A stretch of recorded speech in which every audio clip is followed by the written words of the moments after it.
Sai village cooking நேர்களுக்கு வணக்கம். புதுசாக என்னோடய வீடியோஸ் பார்க்குறீங்கன்னா மறக்காமல் லைக், ஷேர், சப்ஸ்கிரைப் பண்ணுங்கள். ஹெட்ஃபோன் யூஸ் பண்ணி கேளுங்க. வாங்க வீடியோஸ்குள்ளே போகலாம். அத்தியாயம் 8. பாரதத்தின் தலைசிறந்த விஞ்ஞானி ஜெகதீஷ் சந்திர போஸ்.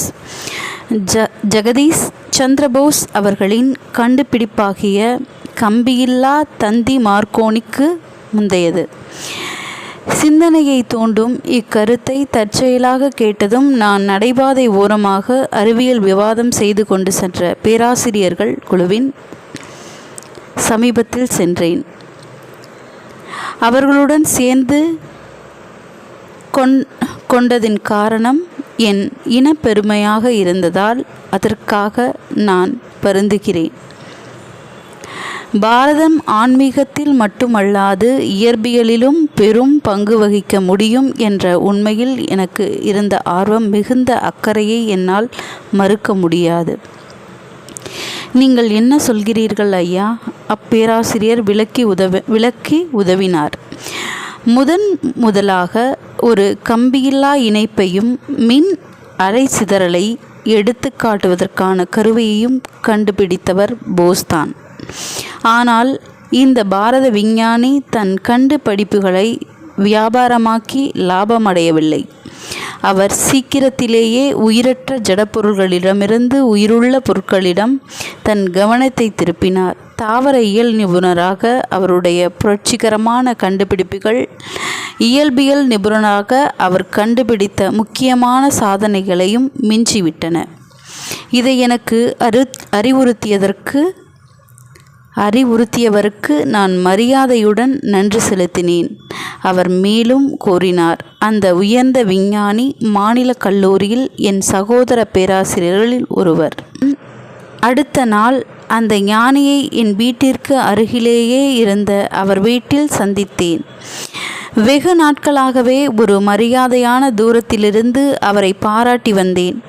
தனிமையை நாடும் ஆழ்ந்த சுபாவமுடைய அத்தாவரவியல் நிபுணர் என்னை அன்புடன் வரவேற்றார்.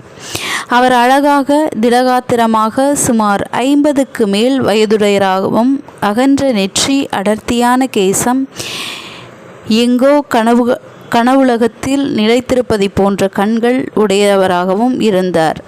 அவரின் குரலிலிருந்து தெளிவு வாழ்நாள் முழுவதும் விஞ்ஞானத்திலேயே ஊறி என்ற வழக்கத்தை காட்டியது. நான் மேலை நாடுகளில் உள்ள அறிவியல் சங்கங்களுக்கு பயணம் செய்துவிட்டு சமீபத்தில் தான் திரும்பி வந்தேன். எல்லா உயிரினங்களிலும் உள்ள பிரிக்க முடியாத ஒற்றுமையை எடுத்து காட்டும் என்னுடைய கண்டுபிடிப்பான நுட்பமான கருவிகளில் அவற்றின் அங்கத்தினர்கள் ஆழ்ந்த அக்கறை காட்டினார்கள். போஸ் தாவர உருப்பெருக்கி ஒரு கோடி மடங்கு பெரிதாக்கி காட்டும் தன்மையுடையது. சாதாரண உருப்பெருக்கி சில 1000 மடங்கு மட்டுமே பெரிதாக்கி காட்டவல்லதாயிருந்தாலும் அது உயிரியலில் விஞ்ஞானத்தில் மிகப்பெரிய முன்னேற்றத்தை கொண்டு வந்தது. இந்த தாவர உருப்பெருக்கி எண்ணிறைந்த தோற்றங்களை காண வழி செய்கிறது. விஞ்ஞானத்தின் பொதுவான கரங்களினால் கிழக்கு மேற்கு ஆகிய இரண்டின் இணைப்பை விரைவுபடுத்த நீங்கள் நிறைய செய்திருக்கிறீர்கள் ஐயா. நான் கேம்பிரிட்ஜில் கல்வி கற்றேன். எல்லா கோட்பாடுகளையும் தவறுதலற்ற பரிசோதனைகளின் மூலமே ஒப்பிட்டு பார்த்து ஒப்புக்கொள்வது என்ற மேல் நாட்டவரின் முறை எவ்வளவு பாராட்டத்தக்கது. அந்த அனுபவச் செயல் முறை என் கீழே நாட்டு பரம்பரை சொத்தான ஆன்ம சோதனை என்ற பரிசுடன் கைகோர்த்து சென்றுள்ளது. இந்த இரண்டும் சேர்ந்து வெகு காலமாக தன்னை மறைத்து வந்த இயற்கையின் மௌனங்களை களைத்தெறிய எனக்கு உதவின. எதையும் எளிதில் நம்பாதவர்களுக்கு என் தாவர உருப்பெருக்கி வரைபடங்கள் சொல்லும் கதைகளின் மூலம் தாவர இனங்களுக்கும் உணர்வுமிக்க நரம்பு மண்டங்களும் பலதரப்பட்ட உணர்ச்சிகளுடன் கூடிய வாழ்க்கையும் உண்டு என்பது நிரூபிக்கப்படுகிறது. தூண்டப்படும் பொழுது அன்பு, வெறுப்பு, ஆனந்தம், பயம், இன்பம், வழி, உணர்ச்சியின் மிகுதி, மயக்கம், இன்னும் கணக்கற்ற பல தகுந்த எதிர்விளைவுகள் மிருகங்களுக்கு ஏற்படுவதைப் போன்று தாவர இனங்களுக்கும் உண்டாகின்றன. பேராசிரியரே, இந்த தாவர இனங்களில் தனித்தன்மை பொருந்திய உயிர்த்துடிப்பு எல்லா படைப்புகளிடமும் காணப்படுவதென்பது நீங்கள் கண்டுபிடிப்பதற்கு முன்பு வெறும் கற்பனை கவிதைகளில்தான் காணப்படும். எனக்கு தெரிந்த ஒரு மகான் மலர்களை பறிக்கவே மாட்டார். அந்த ரோஜா புதருடைய அழகின் பெருமையை நான் கொள்ளையிடலாமா? நான் முரட்டுத்தனமாக பறித்து அதன் பெருமையை குலைக்கலாமா என்பார். அவருடைய இரக்கமான வார்த்தைகள் உங்கள் கண்டுபிடிப்புகளின் மூலம் உண்மையென நிரூபிக்கப்படுகின்றன. ஒரு கவிஞனுக்கு உண்மையுடன் உள்ள உறவு நெருக்கமானது. ஆனால் விஞ்ஞானியோ தடுமாற்றத்துடன் உண்மையை அணுகுகிறான். ஒரு நாள் என் ஆய்வுக்கூடத்திற்கு வந்து ஒப்புவமையற்ற என் உருப்பெருக்கியை பார்க்கவும். நான் அந்த அழைப்பை நன்றியுடன் ஏற்றுக்கொண்டு அங்கிருந்து புறப்பட்டேன். பின்னர் அந்த தாவர இயல் நிபுணர் மாநில கல்லூரியை விட்டுவிட்டு கல்கத்தாவில் ஆராய்ச்சி கூடம் ஒன்றை நிறுவ ஏற்பாடு செய்து கொண்டிருந்ததாக கேள்விப்பட்டேன். போஸ் நிறுவனம் திறக்கப்பட்ட பொழுது நான் அதன் துவக்க விழாவிற்கு சென்றிருந்தேன். இதில் அக்கறை கொண்ட நூற்றுக்கணக்கான மக்கள் அந்த கட்டிடத்தை சுற்றி பார்த்தார்கள். விஞ்ஞானத்தின் நவீன இல்லமாகிய அந்த இடத்தில் கழையலையையும் ஆன்மீக சின்னங்களையும் கண்டு நான் மயங்கினேன். அதன் முன் வாயில் பழமையான ஒரு கோயிலில் நூற்றாண்டுகளாக இருந்து வரும் ஞாபக சின்னம் போன்றிருந்தது. ஒரு தாமரை குளத்தின் பின்னால் கையில் ஒளி சிந்தும் விளக்குடன் நிற்கும் பெண்ணுருவம் பெண்ணை அழிவற்ற ஒளியை ஏந்துபவராக மதித்து போற்றும் பாரதத்தின் இயல்பை குறிப்பதாயிருந்தது.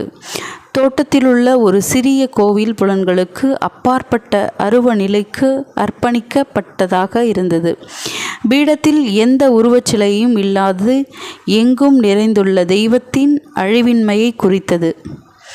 இந்த மகத்தான சமயத்தில் போஸின் சொற்பொழிவு அருள்பெற்ற பழங்காலத்திய ரிஷிகளில் ஒருவர் வாய் மூலமாக வந்தது போல் தோன்றியது.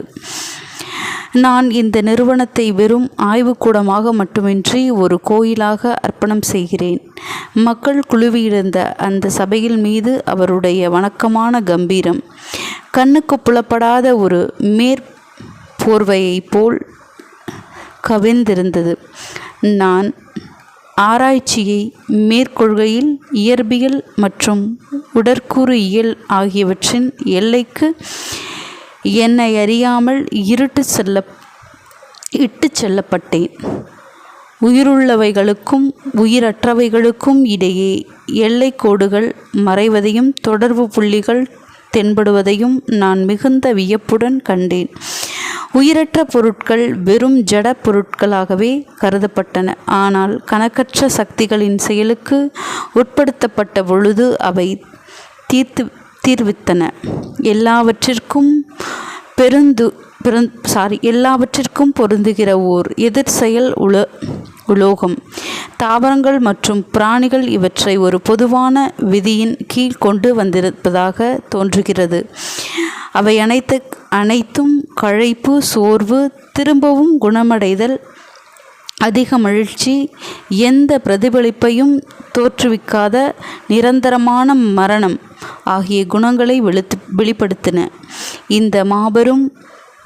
இந்த மாபெரும் பொதுவான அம்சத்தை கண்டு பயபக்தி நிறைந்த நான் மகத்தான நம்பிக்கையுடன் ராயல் சொசைட்டிக்கு என் முடிவுகளை அறிவித்தேன். இம்முடிவுகள் சோதனைகள் மூலம் நிரூபிக்கப்பட்டன. ஆனால் உடற்கூறு இயல் நிபுணர்கள் இயற்பியலில் என் கண்டுபிடிப்புகளின் வெற்றி நிச்சயமாகி இருப்பதால் அதனுடன் நிறுத்தி கொள்ளும்படியும் அவர்களுடைய துறைகளில் தலையிட வேண்டாமென்று எனக்கு அறிவுரை கூறினார்கள். நான் தெரியாதனமாக பழக்கமில்லாத இன வேறுபாடு துறையில் புகுந்து அதன் ஆச்சாரத்தை அவமதித்து விட்டேன். உணர முடியாத ஒரு சார்புடைய சமயச்சாய்வும் அங்கிருந்தது. அது நம்பிக்கையிலிருந்து அறியாமையை பிரித்துணர முடியாதபடி மயக்கமூட்டுவதாகவும் என்று முன்னேறி வரும் படைப்பின் மர்மத்தை நம்மை சூழ்ந்து அமைந்துள்ள அந்த ஆண்டவன் நமக்குள் எதையும் சோதித்து புரிந்து கொள்ளும் விருப்பத்தையும் புகுந்து இருப்பான் என்ற உண்மையை பெரும்பாலும் மறந்து விடுகிறோம். பல ஆண்டுகளுக்கு மற்றவர்களால் தவறாக புரிந்து கொள்ளப்பட்டதால் விஞ்ஞானத்தின் பக்தனுடைய வாழ்க்கை தவிர்க்க முடியாதபடி முடிவற்ற போராட்டங்களினால் நிரப்பப்பட்டு இருக்கிறது என்று நான் தெரிந்து கொண்டேன். அவன் லாப நஷ்டம், வெற்றி தோல்வி எல்லாவற்றையும் ஒன்றாக பாவித்து தன் வாழ்க்கையை மனப்பூர்வமான ஒரு காணிக்கையாக அளிக்க வேண்டும்.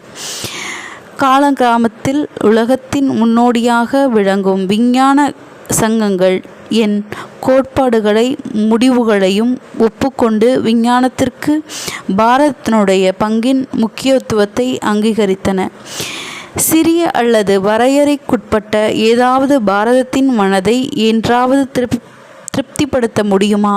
இந்த நாடு ஒரு தொடர்ச்சியான உயிருள்ள பாரம்பரியத்தின் மூலமாகவும் புத்துணர்ச்சி அளிக்கும் உயிராற்றலாகவும் கணக்கற்ற மாற்றங்களினுடையேயும் தன்னை திரும்பவும் சரி செய்து கொண்டு வந்திருக்கிறது. இந்தியர்கள் உடனுக்குடன் கிடைக்கக்கூடிய கவர்ச்சியான பரிசுகளை நிராகரித்து செயலற்ற தியாகத்தின் மூலமாக அல்லாமல் செயலுடனான போராட்டங்களின் மூலமாகவே வாழ்க்கையில் உயர்ந்த குறிக்கோள்களை அடைவதை நாடி இருக்கிறார்கள். போராட்டத்தை மறுக்கும் ஒரு பலவீனன் எதையும்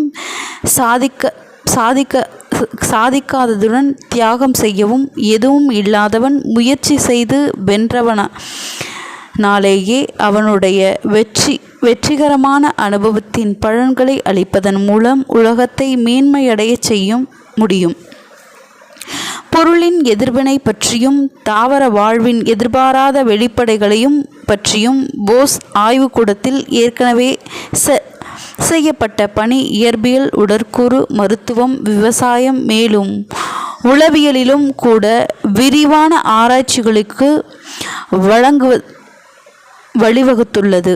இது வரையிலும் விடை காண முடியாதவை என்று ஒதுக்கப்பட்ட சிக்கல்களை கூட சோதனை மூலம் ஆராய்ந்து பார்க்கலாம் என்ற நிலை ஏற்பட்டு உள்ளது. ஆனால் உயர்தரமான வெற்றிகளை கண்டுபிடிப்பான விதிமுறைகளின்றி அடைய முடியாது. ஆதலால் நான் திட்டமிட்டு செய்த அதி உணர்வு நுட்பங்களுடைய மின்கல கருவிகளும் மற்ற கருவிகளும் நுழைவு கூடத்தில் பெட்டியில் உங்கள் முன்னே வைக்கப்பட்டிருக்கின்றன. ஏமாற்றம் வெளித்தோற்றங்களை புறக்கணித்துவிட்டு காணப்படாது கிடக்கும் உண்மையை கண்டறிய மேற்கொள்ளப்பட்ட நெடுங்கால முயற்சிகளை அவை எடுத்து காட்டும். அத்தகைய முயற்சிகள் விடாமுயற்சியுடன் கூடிய அயராத உழைப்பினாலும் சமாளிக்கும் திறனாலும் மனித வரம்பை வெல்லத்தக்கவையாகின்றன. படைப்பாற்றலுடன் செயல்படும் எல்லா விஞ்ஞானிகளுக்கும் உண்மையான ஆய்வுக்கூடம் மனம்தான் என்பது அங்கேதான் பொய்த் தோற்றத்தின் பின்னே உள்ள உண்மை விதிகளை கண்டறியலாம் என்பது தெரியும். இங்கு நிகழ்த்தப்பெறும் சொற்பொழிவுகள் ஏற்கனவே கூறப்பட்ட கருத்துக்களை திரும்ப திரும்ப கூறுபவையல்ல. இந்த கூடங்களில் முதலாக நிரூபிக்கப்பட்ட புது கண்டுபிடிப்புகளை அவை அறிவிக்கும். இங்கிருந்து முறையாக வெளிவரும் வெளியீடுகள் மூலமாக இந்த நிறுவனத்தின் கண்டுபிடிப்புகள் உலக நாடுகளுக்கு பாரதத்தின் கொடையாக எங்கும் பரவும். அவை பொது சொத்தாக இருக்கும். தனி சொத்து என்பதற்கான அங்கீகாரங்கள் கேட்கப்பட போவதில்லை. அறிவை சொந்த லாபத்திற்கு உபயோகிக்கும் களங்கத்திலிருந்தும் நாம் என்றும் விலகி இருக்க வேண்டும் என நமது தேசிய பண்பாடு கூறுகிறது. இந்த நிறுவனத்தின் மூலம் கிடைக்கும் வசதிகள் எல்லா நாடுகளிலிருந்து வருபவர்களுக்கும் கிடைக்க வேண்டும் என்பது என்னுடைய விருப்பம். இதில் நான் எனது நாட்டின் பண்பாட்டை கடைபிடிக்க முயற்சி செய்கிறேன். 25 நூற்றாண்டுகளுக்கு முன்பாகவே பாரதம் தன்னுடைய பல்கலைக்கழகங்களான நலந்தா, தசசீலம் ஆகியவற்றிற்கு உலகம் முழுவதிலிருந்தும் அறிஞர்களை வரவேற்றது. விஞ்ஞானம் என்பது கீழை நாட்டிற்கோ மேலை நாட்டிற்கோ மட்டும் சொந்தமானதன்று. அது எல்லோருக்கும் பொதுவான உலக சொத்து. இருந்தாலும் பாரதம் விஞ்ஞானத்தில் சிறந்த பங்காற்ற தனி தகுதி பெற்றுள்ளது. ஒன்றுக்கொன்று முரண்பட்டு தோன்றும் விபரீதமான உண்மைகளின் குவியிலிருந்து ஒரு புது விதிமுறையை புரிந்து எடுத்து விடக்கூடிய அதீத இந்திய கற்பனையை ஒரு முனைப்படுத்தப்பட்ட எண்ணம் என்னும் பழக்கம் கட்டுப்படுத்துகிறது. இந்த கட்டுப்பாடு உண்மையை எல்லையற்ற பெருமையுடன் தேட மனதை நிலைநிறுத்த உதவுகிறது. அந்த விஞ்ஞானியின் முடிவுரையில் கூறப்பட்ட சொற்கள் என் கண்களில் நீரை வருவித்தது. உண்மையில் பெருமை என்பது காலத்தையும் சரித்திர ஆசிரியர்களையும் ஒருங்கே திகைப்படைய செய்யும் பாரதத்தின் மறு பெயரல்லவா? அந்த ஆய்வுக்கூடம் தொடங்கிய சிறிது நாட்களுக்கு பிறகு நான் அங்கு மறுபடியும் சென்றேன். அச்சிறந்த தாவர இயல் நிபுணர் அவருடைய வாக்குறுதியை மறக்காமல் என்னை அவருடைய அமைதியான ஆய்வுக்கூடத்திற்கு அழைத்துச் சென்றார். நான் இந்த பெரணி செடியுடன் தாவர உருப்பெருக்கியை இணைக்கிறேன். அதன் பெரிதாக்கும் தன்மை பிரம்மாண்டமானது. ஒரு நத்தை ஊறுவது இதன் மூலம் பெரிது படுத்தப்படுமானால் அது ஒரு துரித ரயில் வண்டி போவதைப் போல தோற்றமளிக்கும். என் பார்வை ஆவலுடன் அந்த பெரணி திரையில் பிரதிபலிப்பதை நோக்கியது. நுட்பமான உயிர் சலனங்கள் இப்பொழுது நன்கு தென்பட்டன. அந்த செடி வசீகரிக்கப்பட்ட என் கண்களின் முன்னால் மெதுவாக வளரலாயிற்று. அந்த விஞ்ஞானி இரணியின் முனையை ஒரு சிறு உலோகத் தண்டினால் தொட்டார். ஊமை நாடகம் போன்று விரிவடைந்து வந்த அந்த செடியின் அசைவு திடீரென்று நின்றது. அந்த தண்டை அகற்றியவுடன் மறுபடி அதன் சலனம் சுறுசுறுப்பாக தொடங்கியது. எந்த ஒரு மிகச்சிறிய வெளித்தடையையும் அதனுடைய உணர்ச்சிமிக்க திசுக்களுக்கு எவ்வளவு ஊறு விளைவிப்பதா உள்ளது என்பதை எப்போது கண்டீர்கள்? போஸ் குறிப்பிட்டார். இப்பொழுது கவனியுங்கள். நான் மயக்க மருந்து கொடுக்கிறேன். பிறகு அதை முறிக்கவும் மருந்து கொடுக்கிறேன். மயக்க மருந்தின் பலனாக எல்லா வளர்ச்சியும் நின்றுவிட்டது. முறிவு மருந்து புத்துணர்ச்சி தருவதாக அமைந்தது. திரையில் தெரிந்த அந்த வளர்ச்சியின் குறிகள் ஒரு திரைக்கதையை விட என்னை அதிகம் கவர்ந்தது. எனது தோழர் இங்கு ஒரு வில்லனாக பங்கேற்பவர் ஒரு கூரான கருவியை பெரணியின் ஒரு பாகத்தினுள்ளே செலுத்தினார். விட்டு துடித்ததில் அதன் வழி தெரிந்தது. ஒரு கத்தியை அதன் தண்டில் பாதியளவு செலுத்திய பொழுது அந்த பிம்பம் மிக தீவிரமாக தவித்தது. கடைசியில் மரணத்தின் அறிகுறியாக நின்றுவிட்டது. முதலில் ஒரு பெரிய மரத்திற்கு மயக்க மருந்து கொடுத்து நான் ஒரு வெற்றிகரமான இடப்பெயர்ச்சியை செய்து முடித்தேன். சாதாரணமாக இம்மாதிரியான காட்டு அரசர்கள் இடம்பெயர்ந்து வெகு சீக்கிரத்தில் மடிந்து விடுவார்கள். அந்த உயிர் காத்த ஏற்பாட்டை நினைத்த பொழுது ஜெகதீஷ் மகிழ்ச்சியுடன் சிரித்தார். என் நுட்பமான கருவியின் வரைபடங்கள் மரங்களுக்கு இரத்த ஓட்ட முறை இருப்பதை நிரூபித்தன. அவைகளுடைய தாவர உயிர் சாற்றின் ஓட்டம் மிருகங்களின் இரத்த அழுத்தத்திற்கு ஒப்பாக செயல்படுகிறது.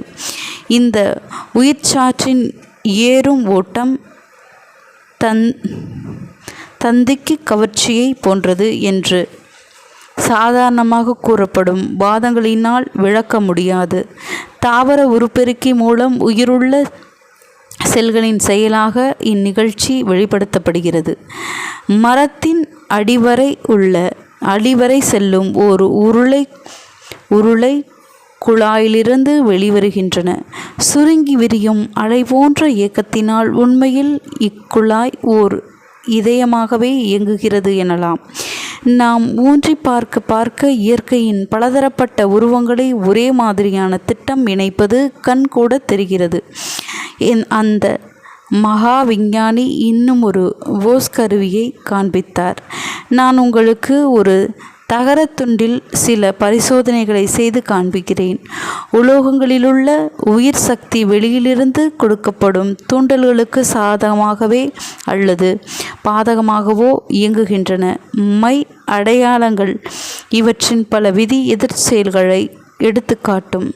நான் மிகுந்த ஈடுபாட்டுடன் அணு அமைப்பின் தனித்தன்மையை பொருந்திய அலைகளை பதிவு செய்யும் அந்த வரைபடத்தை கவனித்தேன். அந்த பேராசிரியை மயக்க மருந்தை அந்த தகரத்தின் மீது தடவியதும் அலையதிர்வுகளின் பதிவு நின்றுவிட்டது. அந்த உலோகம் மெதுவாக சுயநிலை அடைந்ததும் அவ்வதிர்வுகள் மறுபடியும் பாதியலாயின. என் நண்பர் ஒரு நச்சு மருந்தை அதில் தடவினார். உடனே அத்தகர துண்டு துடித்தது. அவ்வரை படத்தின் ஊசி திடீரென்று மரண அறிக்கையை விடுத்தது. அந்த விஞ்ஞானி கூறினார், கத்திரிக்கோள் இயந்திரங்கள் போன்றவற்றின் உள்ள உலோகங்கள் களைப்படையக்கூடும். சில காலம் அவற்றிற்கு இளைப்பாற வாய்ப்பளித்தால் பிறகு அவை நன்கு செயல்படுகின்றன என்பதை போஸ் கருவிகள் நிரூபித்து காண்பித்துள்ளன. உலோகங்களிலுள்ள உயிர் நாடிகள் மின்சார ஓட்டத்தை பாய்ச்சும் பொழுதே அல்லது மிகுந்த அழுத்தத்தை கொடுக்கும் பொழுதே பெரிதும் பாதிப்படைகின்றன அல்லது முழுவதுமாக நின்று விடுகின்றன. அயராத திறமைக்கு மிகச்சிறந்த சான்றுகளாக இருக்கும் பலவித கண்டுபிடிப்புகள் உள்ள அவ்வரையை சுற்றி கண்ணோட்டம் விட்டேன். ஐயா, மிக பிரமாதமான உங்களுடைய இயந்திர அமைப்புகளை முழுவதும் உபயோகித்து கொண்டு வந்து பொருந்த அளவில் விவசாய முன்னேற்றத்தை விரைவுபடுத்தாதது